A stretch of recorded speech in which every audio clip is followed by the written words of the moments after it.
black hero. He's got clout.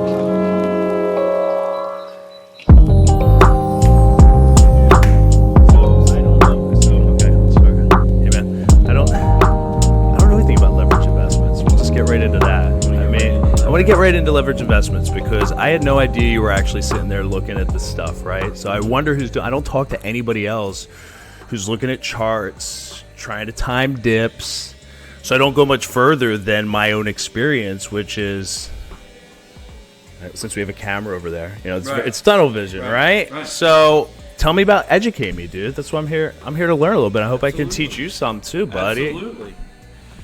So, the topic being decentralization and blockchain technology behind crypto. I think buying and holding is always everything, how, we first get into it. And what I've learned is because of people like yourself doing these brilliant podcasts, I don't have to be a TA expert. So I follow guys who are, and they have alerts and everything that give you the ability to follow them in on their trades. So I went in on a leverage trade, which it's Bybit. Bybit and Femex are really the only ones that people recommend. And so you send a certain amount from your Coinbase or your Binance or whatever wallet over to Bybit. And the cool thing about leverage trading is you can utilize $25, $50, $100,000, $1 million with only a fraction of that and not be in the hole for that. So for example, it works on percentages. If you put $5,000 over on Bybit, you don't have to use that $5,000. Let's say you use $2,000 on a 10x leverage. You're only using $2,000 of your own money, but you're utilizing $20,000 in a trade. Okay. So say Bitcoin's at 40,000, you're using $2,000 on 10x leverage, you're utilizing a half a coin. So for every 1,000 Bitcoin goes up, you're making 500. Now on the flip side of that, since you can't lose $20,000, you're only using 2, you could be liquidated your full 2 very quickly on the downside. So if your liquidation point, if your entry at Bitcoin is at 40,000, you can go up as high as it'll go up. You'll make money. But if it goes down to say 38,000, you're going to be liquidated your full 2,000. And we're gonna have to fix this mic thing, but yeah, that sounds like then you're out the $2,000. Yeah. Not like if you normally put it in, You're just down. and then you're down 80%, 99%, whatever, but then you're still in the market, right? Yeah. Oh, okay. So I didn't know this existed though, but that's how. Hey, man, you got to take risks. So tell me about your experience there, dude. How did that? So I had one time where I hit real big. It was almost an $18,000 win on a leverage trade, and that kind of got me like, wow, this is a serious opportunity. But the tricky thing about crypto is because of its volatility, you're better off entering and just taking those short-term gains and then cashing out with those short-term gains. If you long a leverage trade, you really have to be in on a bottom, because overnight while you're asleep, it could easily flash crash and hit your liquidation and then all of a sudden go up real high, and you could think you're winning in a trade until you check your account and realize you were liquidated. So it's something that's definitely for more people who are traders. I've always learned that there's 3 types of people in the market. There's a speculator. It's a guy who buys Dogecoin with $800, hits and buys a car. There's your trader who's in and out of the markets every day. And then there's your investor. He's buying and holding for 10, 20 years. And I think you got to be realistic about who you are and how much time you actually have. Someone like me or you who's working and busy, investing is your best bet. Hodling, buying and holding, and taking some profits maybe when the market's up. But the trading thing, you find yourself really having to be paying attention. So it's a great tool, but you definitely got to be careful. It's that's good education. That's a good education there on the different types of investors and how to look at yourself if you've kind of dabbled into it and you're kind of thinking about where to go, right? Like, definitely busy. I'm definitely an investor. Every time I've tried to trade, I get burned. But it is not all swings have been bad, but you have to get in the game and do different things to learn. You do have to get outside your comfort level. That's right. It sounds like that's what you're doing with the leverage thing, and I'm interested. I don't have zero time to trade, but I don't have time to trade. I think in the traditional stock market. Right, which is a lot different. I like what you're talking about, so I'm going to look into that, brother. Yeah, leverage trade. Well, we should talk about it some more. Absolutely. So, all about decentralization. Let's talk about counterculture. Let's talk about you for a second, right? Like, let's kind of get into that because you kind of reached out to me randomly, and it wasn't so randomly because decentralization is about, to me, it's about being able to tap into value in ways that you couldn't with the barriers that were in place before. The main barrier being trading value with fiat currency, right? If that was the only means to exchange value, you're very limited on the access of value available. Only if they took dollars and only if they found their way through a system, right? There wasn't a lot of direct to consumer. At least not recently. So at least not in my experience, right? Everything centralization, the big techs, the big networks, the big media. So being able to tap into value is what decentralization is about. It's everywhere. There's abundance, right? We don't have to tear each other down to get ahead. We have to get out in the world and create abundance, lift people up, lift ourselves up. Just focusing on building community and building ourselves, right? So tell me about you, how you kind of fit into like that bigger picture of decentralization, how it's kind of like, outside of the, trading and the talking points of it all. Let's talk about like high level. Like, how do you look at this as a high level cultural thing, and how does it relate to your lifestyle? So, yeah, thanks for asking that, Joe. I mean, obviously, get it right in there. Yeah. First and foremost, John and I, my manager here at Counter Culture, were at my last shop in Phoenixville, and Hey, 1 second. yeah, sure. Where was that shop? That was in Phoenixville. I don't know if you know where French Creek Outfitters is. It was on the backside of Phoenixville, 724, and we were doing the same work there, which was mainly, a life centered on Christ, apprenticing men like ourselves who had a past like ours, prison and addiction, and were trapped into that lifestyle.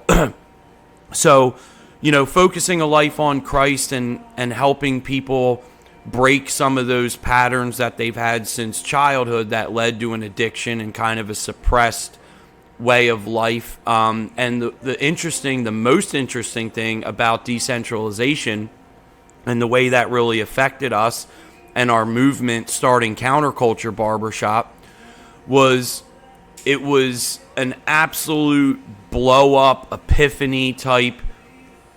This is part of the biggest movement of our generation. I feel like everyone has their time, right? The last generation, our parents, was like Apple, Amazon, getting into the first tier, Web 1.0, the eBay, the Amazon, the Google. And then that second layer hit, which, the social aspect of the broader internet, the Facebook, Twitter, YouTube. And now this is really Web 3.0, and understanding that decentralization is basically you got your Mark Zuckerberg with Facebook, which is a central entity. So there's a skyscraper in Seattle where thousands of people are in a building working on a network. Now him as the CEO of a centralized company gets to dictate censorship, and we saw, Joe, the censorship over this past year and a half. Whereas the blockchain is essentially that skyscraper on the internet. It's that next evolution within the internet where you don't need a network of people, the technology, is doing the work. Therefore, there's no one who can control or manipulate. So to your point, it allows regular everyday people to come in and invest, whatever portion they're comfortable with. And as this continues to evolve and blow up, inevitably, because like any other technology movement and innovative thing that's disruptive, I mean, look at what Amazon did. I think we could all agree it completely took over the retail sector and is going to continue to do so every year more and more. I think they say in the next 2 years, over 750,000 brick and mortar retails will be closed. So to move into decentralization, it's something where, let's use Ethereum for an example, basically mimics the HTTP protocol, which are those, letters in front of your www dot. So that's totally different than Bitcoin. And that's something most people don't understand when they hear cryptocurrency. They hear magic internet money. The reality is Bitcoin is gold 2.0.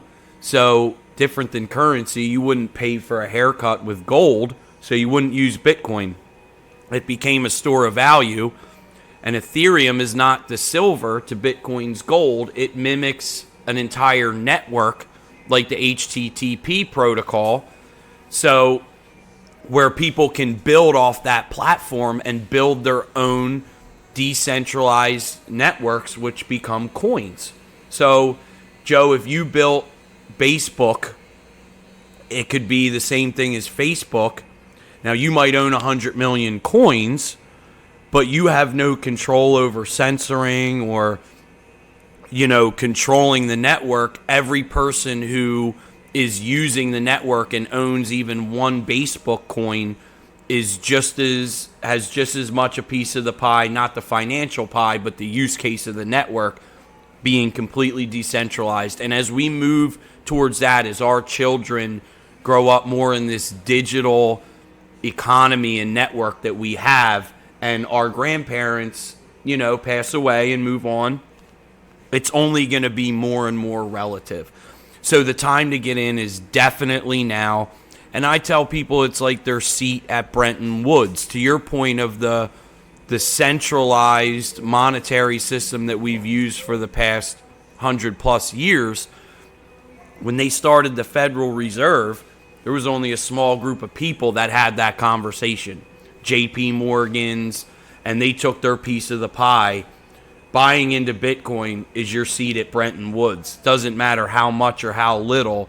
You're talking about a totally new digital monetary system. Very powerful stuff. Oh, baby. Oh, baby. Yeah, it's powerful, man.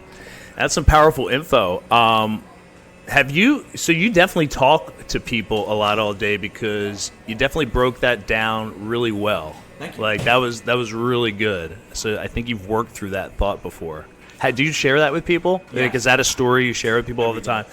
Because that's part of my job in sales. I get down a pitch, and if it works, you ride it, and then you tweak it, and it's to move people, right? It's to move people, not to manipulate, not to coerce, not to twist their arm, but to share something with them of value. So going deeper into decentralization, then get into it now in terms of what cryptocurrencies are to your future in terms of trading and currency. I think lifestyle is a big deal. At our good friend Chris Rose last night talked about how he's trying to be as weird as possible, right? And this is a common thing with Chris, and I think we all kind of strive to be that, and he's calling it out in a pretty blunt way. And his brother John has some other sayings that bring things out in a really blunt way.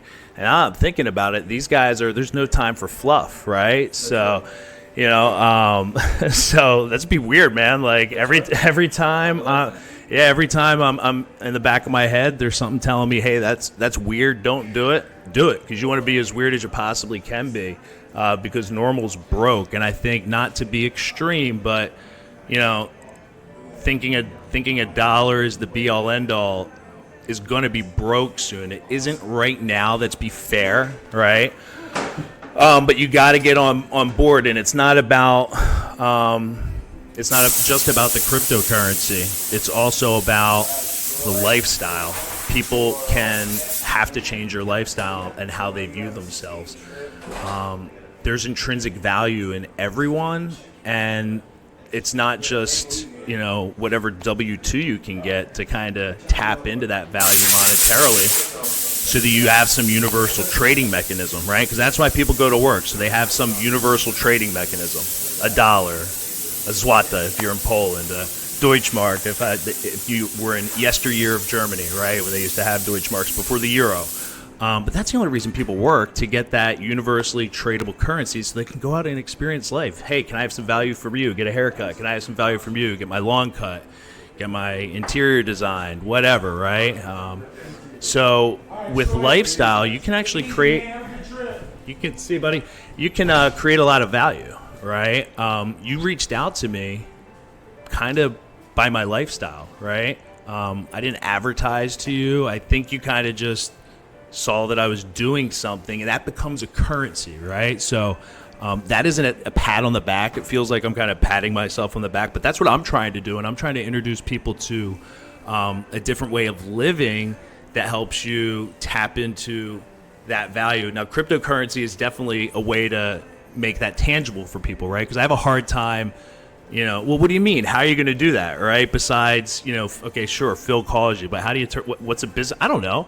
But if you provide enough value to the world and you're doing it in public, right, whether you know it or not, there's credits and debits building up, right? Now, ideally, there is some sort of mechanism that tracks it that isn't tied to social credit, right? Because I think we get into that when you think of these things, right? So anyway, that's how I'm looking at it. Is I'm definitely personally into the crypto. We talked about some of the investing, I think, before we started recording, but I'm even more so into the lifestyle, because I think that's where you can, reach people on their level, like with exercise, right? Well, why do you run every day, right? I started because I was inspired by David Goggins, and I needed to have a major change in my life, right? But it became something different. It became, no, this is an important part of the ingredient to who I am and who I need to be, and to the people around me, right? If I don't hit this, not check the box, as an automaton, right? I'm going out running to improve myself, to improve my mind, right? To challenge myself. I need to have challenges to, we were sitting here dealing with the audio and the video, and I haven't used this program before. I know how to deal with the challenge, right? I'm not going to sweat. We're going to kind of break through it or bail. Yeah. So anyway, I'm being a lifestyle, and I think you're doing really cool stuff here with tapping into people. So I don't know where you want to take that, man, but I think the lifestyle thing is huge, and I want to hit people on their level, because I think cryptocurrency, I try to talk to people about communities and things like that, because one of the things that come from cryptocurrencies are these Web3 communities. I don't know if you heard, I'm sure you've heard of different things, but your Discord communities, and there's this thing, OpenSea. I sent you the link on OpenSea, which is a community where you can post your NFTs, sell them, right, from artwork to services to whatever, right? Your PowerPoint presentation on your view on microeconomics in Philadelphia, right? You could sell that NFT on OpenSea. There's some value in that, right? And you put it out there, somebody wants to know about it, they don't have to rely on Google. They can go to not the skyscraper, but they can go to that distributed network, right? And so anyway, when you talk about lifestyle, now you get into people's creations. You talk, now you can talk to the business owner and the mom who's a crafter, trying to do something, right? And help them get into this, not economy, but lifestyle. Create business, create opportunity, focus your craft based off feedback from the market, not your insular thing, right? It's lifestyle. It's about getting out there doing the uncomfortable things. I'm rambling, buddy. Go. Oh, no, Joe, you hit so many different major points on the head. And, I think this is something that's very scary to a lot of people. Like you said, sure. Why is it scary? It's scary because it's different. It's weird. It's out of their comfort zone. You know, even going back into the education system and the way we're taught to go to college, we're taught to get a degree to get a good job. So one of the hardest things about me approaching people, especially people over a certain age, the internet makes them very uncomfortable. Okay? And one of the major... Sure. What's that age? I would say probably 40 and above. I'm 40, and I get it. I am shocked that I am so far ahead for my generation. How are you, bud? I'm 33, and so I'm right there too. You know, when I was in high school, we didn't have cell phones, we didn't have Facebook. I mean, the flip phones were just coming out. But yeah, you would call your friend's house phone if he wasn't there. You didn't meet. So I don't know, you know, if this was 1991 and we were doing a podcast right now about what Google or what Facebook or Amazon was going to be, people would have probably laughed us out of the room. What do you mean, Phil, Joe, I could talk to my cousin in Germany? This doesn't make sense to me. Well, now that we know that's here, we have that to go off of, and it really shouldn't be that difficult to understand the next level of the next technology incorporating itself in that social platform, meaning now you can not only talk to your cousin in Germany, Joe, but you can actually send him money through a digital wallet. And we've seen these things happen time and time again. Let's look at Google Maps. Every one of us on this earth is not going to pull out a paper map anymore. You're going to go to your Google Maps because it's giving you traffic reports, it's giving you step-by-step directions, and it made paper maps obsolete. Well, digital money and currency is making paper money obsolete in the same way. Now, the bigger picture of that is the grandparents decided in a corrupt, centralized monetary, paper analog monetary system to print their grandkids' wealth so they could be billionaires now. Well, now Generation Z, the grandkids, are saying, I'm not going to come into office $30 trillion in debt. Matter of fact, I'm just going to bypass your entire system and go on to a better, more efficient digital monetary system. And so, Joe, I think the scariest thing for people is, what about the 60-year-old who has 1.3 million in his 401k, but he sees his money being devalued by money printing and the system we've been running on, essentially 1971 when Nixon closed that gold window. We were running, to your point, on a fiat government-based, the only thing that backs the money is the government saying so. And so, you know, numerology, basic math, if I'm a valet driver and you park your car and give me the keys and I give you a ticket, I can only give out as many tickets as I have cars. If I decide to print tickets, some point when you guys come out of the restaurant for your car back, there's going to be no car to give somebody. And so the government has done, the Federal Reserve has done an unbelievable job manipulating. Technically, that crash in 2008 was financial. And the fact that we've made it 13 years in a fiat system past that, it's funny to me, it's actually sad that the same answer to the same problem from the Fed always seems to be the same thing. More money printing, more quantitative easing, when those things have never worked before. So we find ourselves in this giant mess. People are scared. Retirement, people are worried about their retirements, the devaluation of their currency. I mean, just to think that 35 years ago, $1 would have bought us 35 chocolate bars, and now you can't get a full chocolate bar for $1. If your grandfather said, I'm going to put a couple grand away for Joe, that would have been, unless he invested in something, a terrible idea. And so, the purchasing power we're continuing to lose. So I tell people like this, you got three choices. You can keep your money in dollars and be guaranteed to lose purchasing power. You could keep it in gold, silver, precious metals, it can stay the same. Or you can put it in Bitcoin mainly, in cryptocurrency, and be guaranteed your purchasing power to grow. Bitcoin eats inflation. Now, when I mention inflation, I want to be very clear with this particular topic because that's what people are worried about, Joe. They're worried about inflation and hyperinflation. And now, as I agree... Now, let me stop you there for 1 Please. second. We're going to talk about... Let me stop you there for 1 second. We're going to fix this mic situation because we live in a world in abundance. I should have hit the damn button. I'm so cheap. Nah, man. Are people really worried about it? Or are they, having a beer, putting on CNN, have Chris Cuomo, getting there and rewire their brain to sedation? Are they worried about it? That's a good point, Joe, because you're right. I think too many people are not.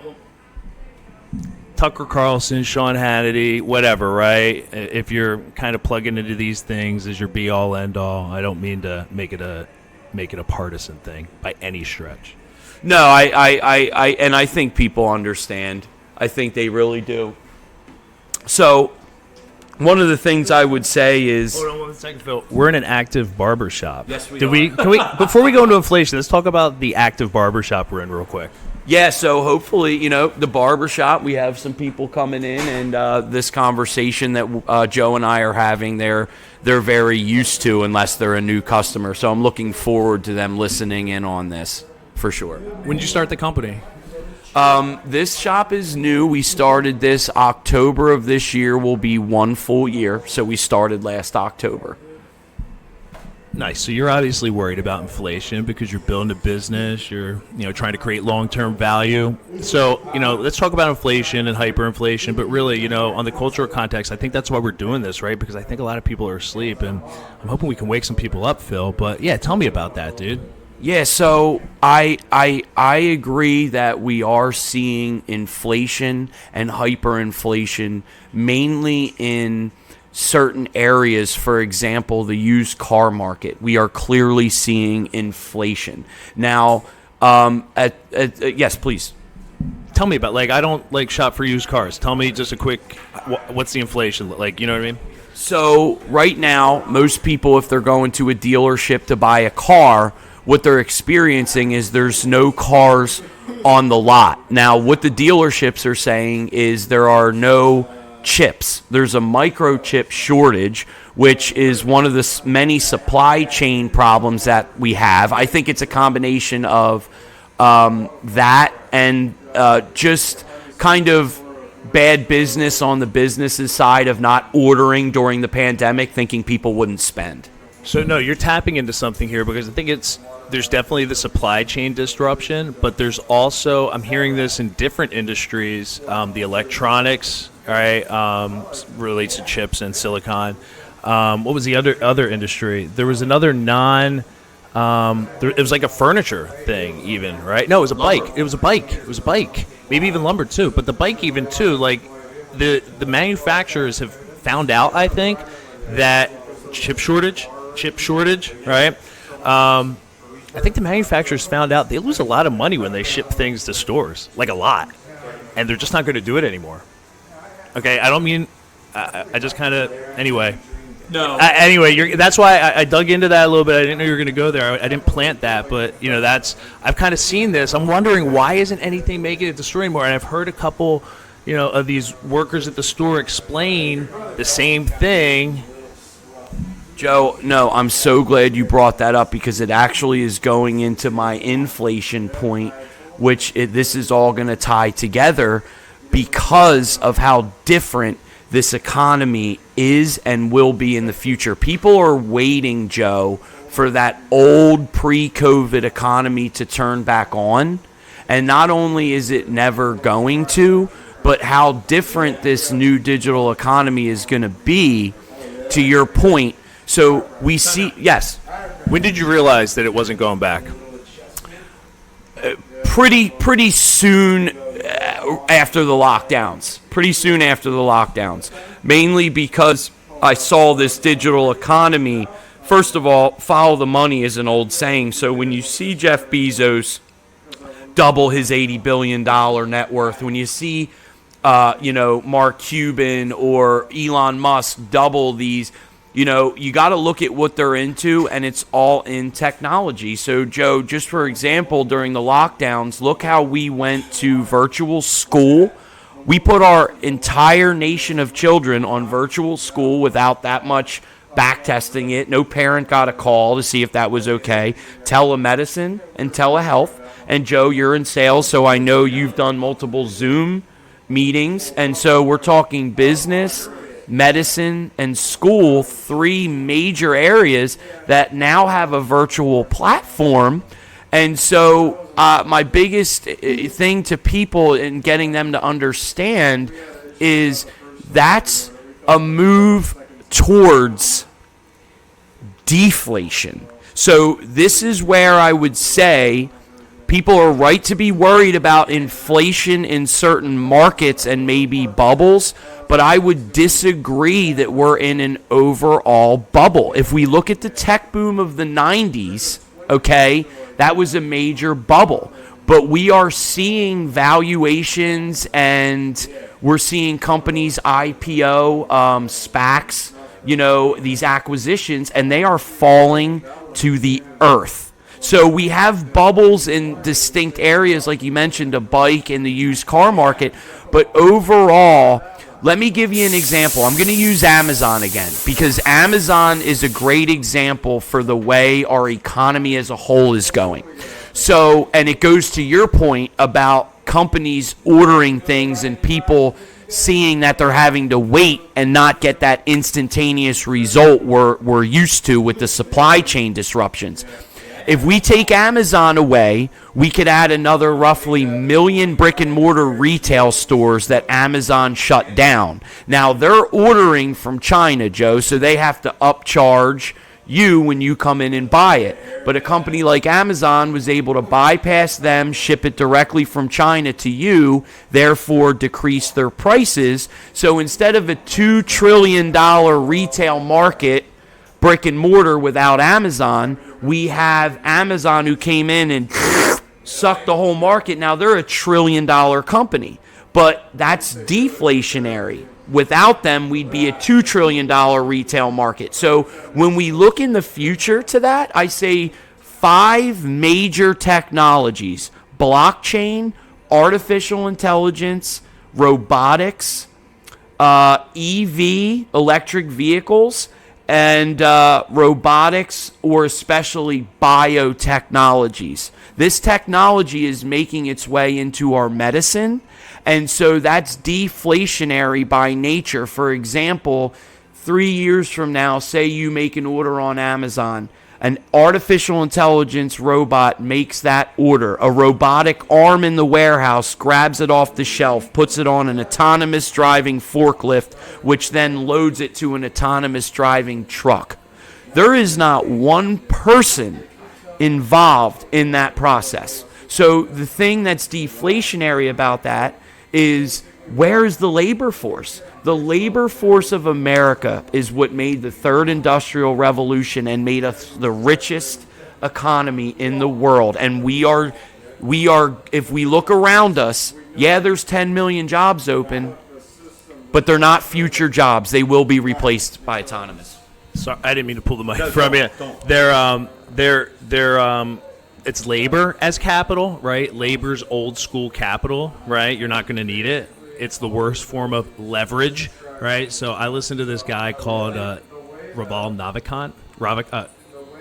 Ravikant. He's a Bitcoin guy. You may have heard his name. He's an investor. He talks about the new economies, and that's where I get a lot of my knowledge in terms of just philosophically on this thing. And I listened to this form of music called Meaning Wave. I haven't heard of it. Okay, it was awesome. So it's this guy. His name's Akira the Don. And it's one of these things where I was turned off by it, right? Like immediately. It was weird. But he was finding his way into my Twitter feed and some of the people I followed and respected, So I ended up, during the pandemic, he was doing a live stream every morning at 8 a.m. and every evening at 8 p.m. He did it for over 365 days straight. This is a guy that was a DJ in L.A., helping people party till the sun came up, right? Living a pretty clean life, actually. He had been kind of very clean. He'd been kind of on this meaning wave thing that I'm going to tell you a little bit more about for several years before the pandemic.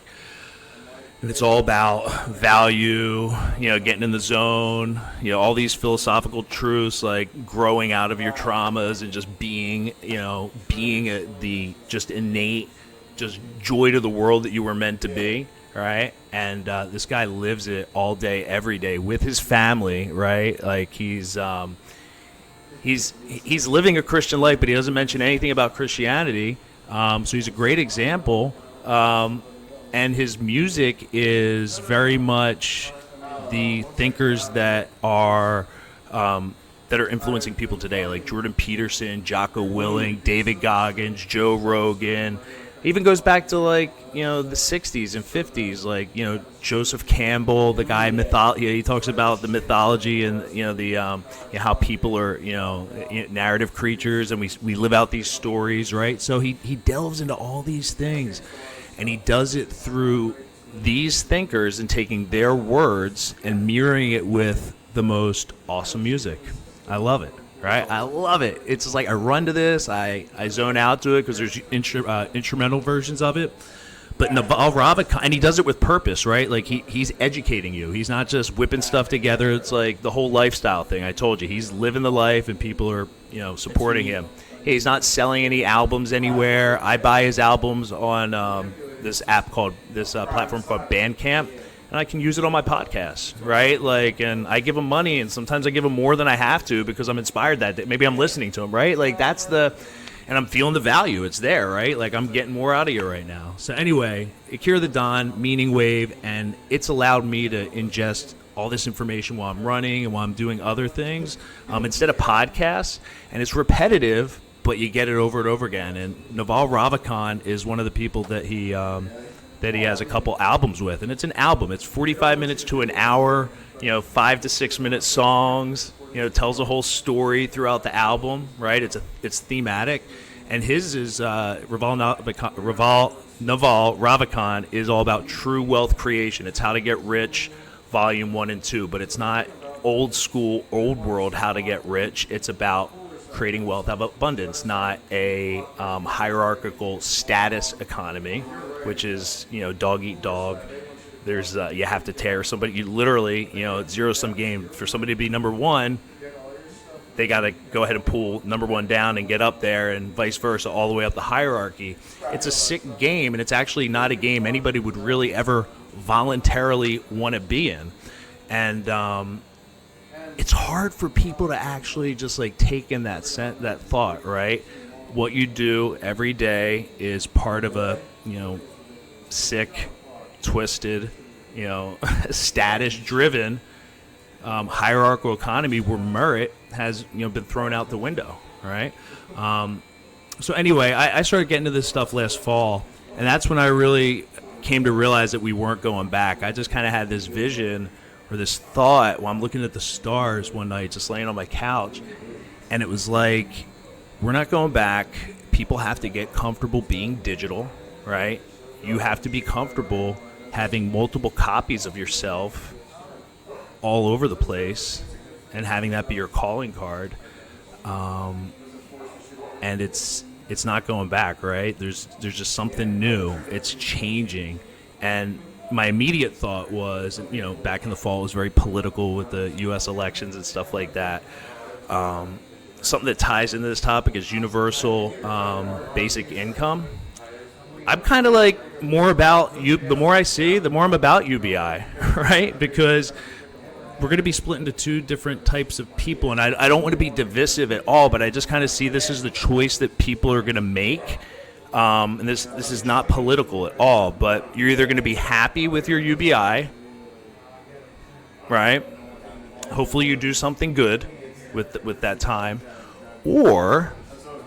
and you could be getting, because everybody's going to be getting UBI, right? But there's going to be people that are getting the UBI that kind of don't have a moral grounding to stand on, so they're going to get lost. But the people that do have something to stand on are going to go ahead and build things and not rely on what they're being given. They'll probably just exploit it, right, and invest it and figure out how to leverage it, right? They're kind of thinking long term. They're not thinking immediate self-gratification and comfort. They're thinking not legacy out of a vain way, but I think you even talked about it as you were speaking before.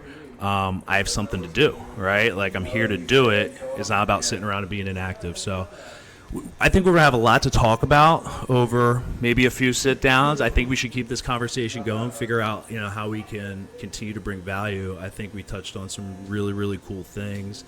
Meaning Wave and Naval and listening to that stuff has just been really instrumental to me. It's one way I educate myself. And it helps me think about just way to break down how I'm looking at value. Because all these things he's talking about is how the world is filled with value and new ways to create it. So anyway, let me finish up. You mentioned the 5 different things you need to be, the technologies that are going to change everything. So people, when you get into this new economy, you have different things to leverage rather than just your ability to get a job, right? So there's some skills that you need to learn. And Naval says this in the beginning of one of the albums that Akira put together. Reading, writing, arithmetic, persuasion, and programming, right? So we're going to send our kids to school. They're learning all types of stuff. They only need to learn 5 things if they want to be proficient in not getting a job, but being extraordinarily valuable in a unique way so that they can get the value that they deserve, not the value some hiring manager assigns to them. So I just spoke for a while. Want to keep it in like an hour. I think we're kind of getting there. But let's wrap it up, man. What do you, you respond to that or whatever. I didn't mean to, I don't know why I went on Naval and Meaning Wave. I'll send you a link to some Meaning Wave. I would love it. Yeah, I want to check that out. Seriously. I love it, dude. I mean, there's...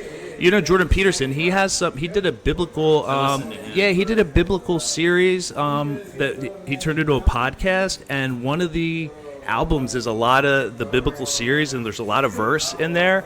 And just imagine running or working out and just constantly hearing awesome music, repeat, so when you listen to the podcast, they drop something and then, they move on, right? But he's getting the best bites, and he's turning it into the chorus. So you're like, dude, you know what I mean? That's right. Yeah. So I'm gonna send you the link. I think it's great, and it's talk about science. I trust science when it's proven, and when I run and I do this, I'm told that scientifically it's going to have more of an impact because it's music, which is more impactful. It's telling a story, which is, instead of the podcast, which is information, Akira's turning it into a story. He's putting music to it.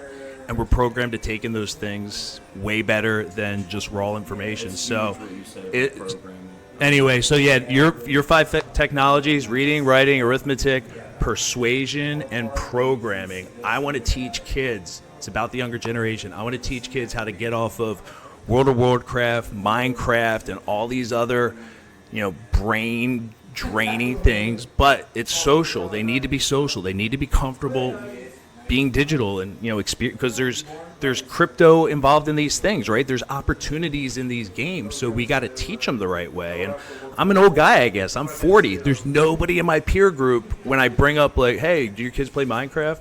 Well, yeah, they do. Hey, do you have any interest in doing some of the programming learning with your kids and my kids? What do you programming? Huh?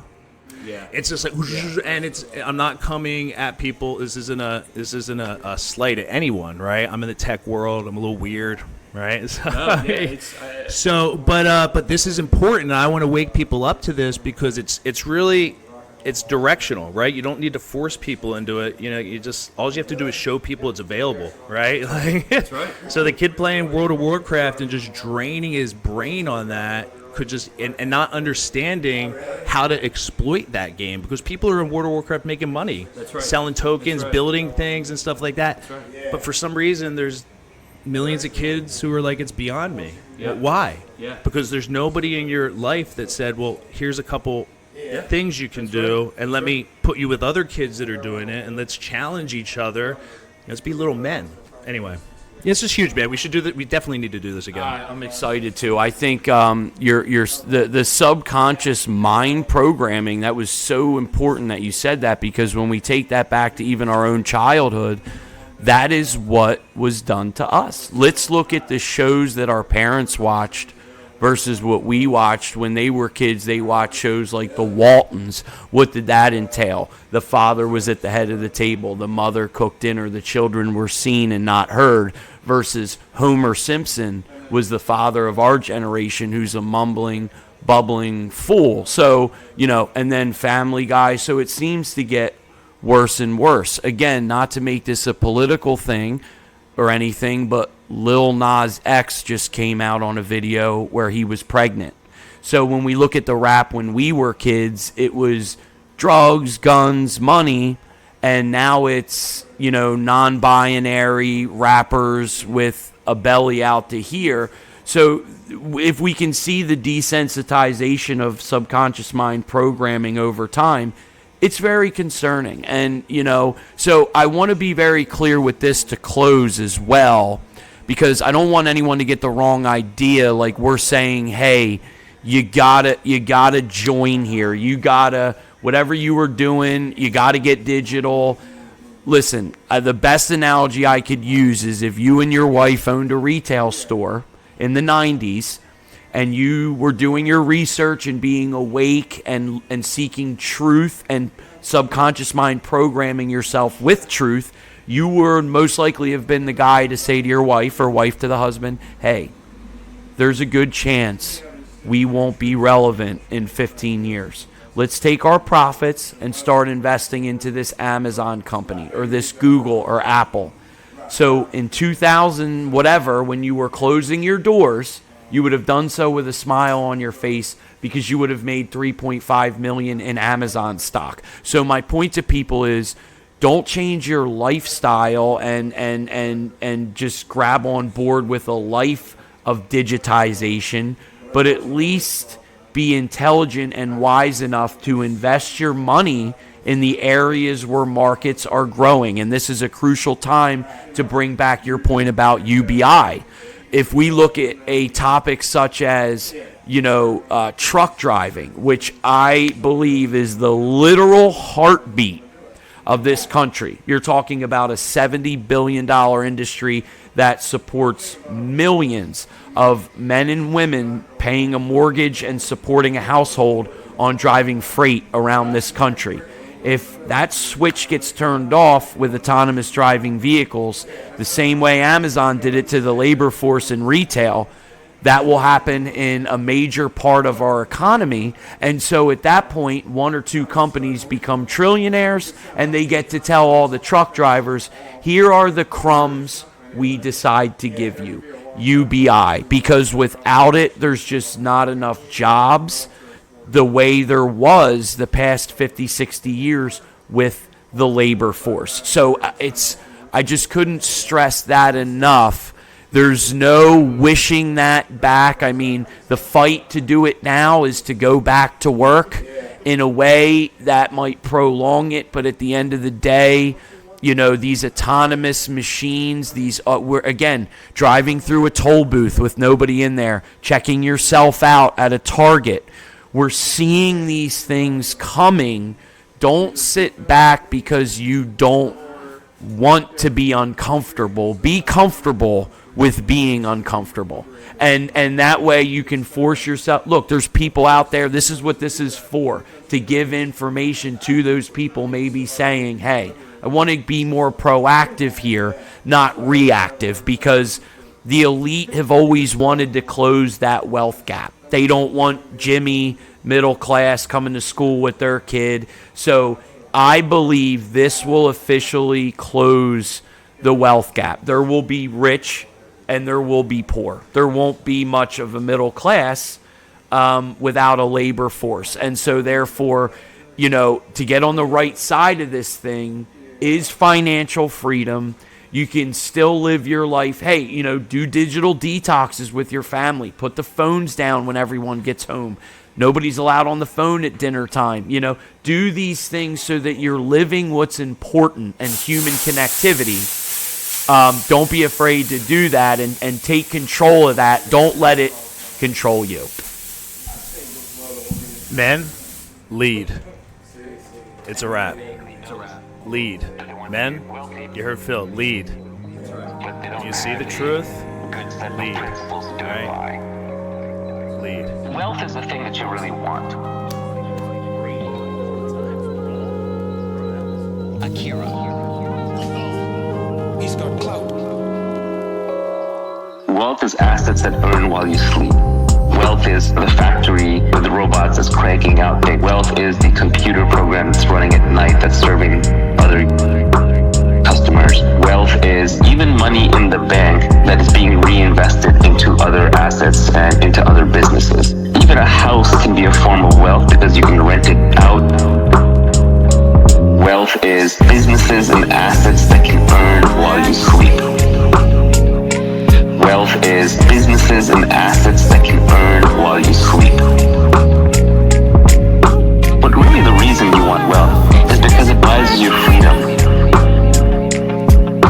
The purpose of wealth is freedom. So you don't have to wear a tie like a collar around your neck. So you don't have to wake up at 7 a.m. and rush to work and sit in commute traffic. So you don't have to waste away your entire life grinding all the productive hours away to a soulless job that doesn't fulfill you. It's really just so that you are your own sovereign individual. You're not going to get that unless you really want it. And the entire world wants it. And the entire world is working hard at it. And to some extent it is competitive. It's a positive-sum game, but there are competitive elements to it because there's a finite amount of resources right now in society, and to get the resources to do what you want, you have to stand out. Money is how we transfer wealth. Money is social credits. It is the ability to have credits and debits on other people's time. If I do my job right, if I create value for society, society says, oh, thank you. We owe you something in the future for the work that you did in the past. Here's a little IOU, and let's call that money.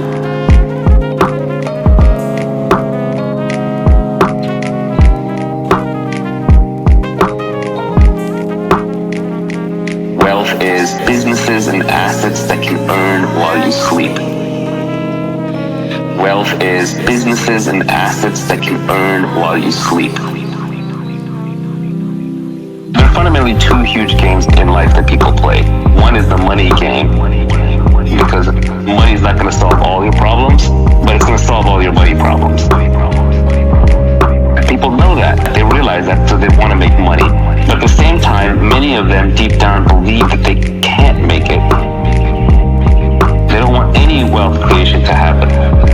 They sort of virtue signal by attacking the whole enterprise by saying, well, making money is evil and you shouldn't do it, blah, blah, blah. They're actually playing the other game, which is a status game. They're trying to be high status in the eyes of other people watching. Status is just your ranking in the social hierarchy. Status is just your ranking in the social hierarchy. So wealth is not a zero-sum game. Everybody in the world can have a house. Because you have a house doesn't take away from my ability to have a house. If anything, the more houses that are built, the easier it becomes to build houses. The more we know about building houses, the more people that can have houses. So wealth is a very positive-sum game. Status, on the other hand, is a zero-sum game. It's a very old game. We've been playing it since monkey tribes, and it's hierarchical. Who's number one, who's number two, who's number three. And for number three to move to number two has to move out of that slot. So status is a zero-sum game. Politics is an example of a status game. Even sports is an example of a status game. To be the winner, there must be a loser. I don't fundamentally love status games. They play an important role in our society, so we figure out who's in charge. But fundamentally, you play them because they're a necessary evil. Wealth is businesses and assets that can earn while you sleep. Wealth is businesses and assets that can earn while you sleep. But really the reason you want wealth is because it buys you freedom. The purpose of wealth is freedom. Wealth is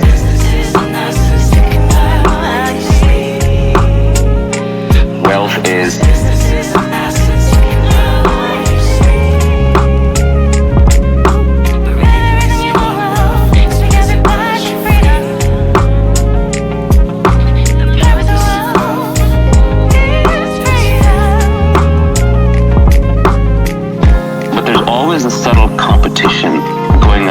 status and wealth. For example, when journalists attack rich people, they're really bidding for status. They're saying, no, the people are more important, and I, the journalist, represents the people, and therefore I am more important.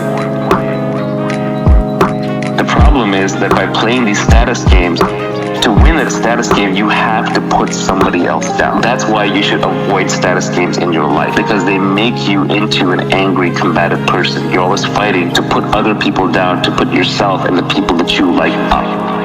Just realize that most of the times when you're trying to create wealth, you're actually getting attacked by someone else, and they're trying to look like a goody two-shoes, but really what they're doing is they're trying to up their own status at your expense. They're just playing a different game, and it's a worse game. It's a zero-sum game instead of a positive-sum game.